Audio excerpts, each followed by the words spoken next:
Next మనం మహబూబ్ నగర్ ఫలితాలకు చూద్దాం.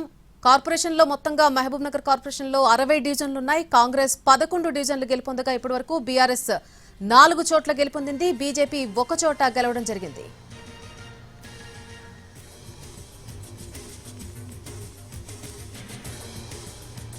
మహబూబ్ నగర్ లో కార్పొరేషన్ లో కాంగ్రెస్ తన హవా చూపిస్తూ ముందుకు వెళ్తున్నటువంటి నేపథ్యం కనిపిస్తోంది. మొత్తంగా 60 డివిజన్లుండగా కాంగ్రెస్ 11 డివిజన్లు అక్కడ గెలుపొందింది. బీఆర్ఎస్ 4 చోట్ల గెలుపు కైవసం చేసుకుంది. బీజేపీ 1 చోట మాత్రమే తన ప్రభావాన్ని చూపించగలిగింది.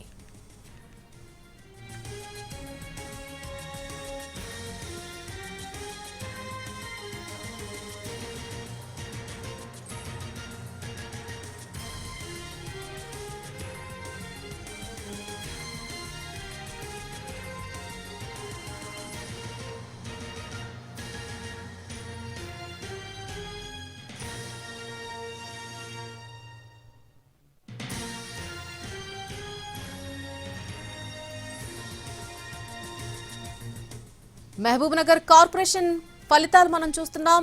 మహబూబ్ నగర్ కార్పొరేషన్ లో మొత్తంగా 60 డివిజన్లున్నాయి. అందులో కాంగ్రెస్ 11 డివిజన్లలో గెలుపొందింది.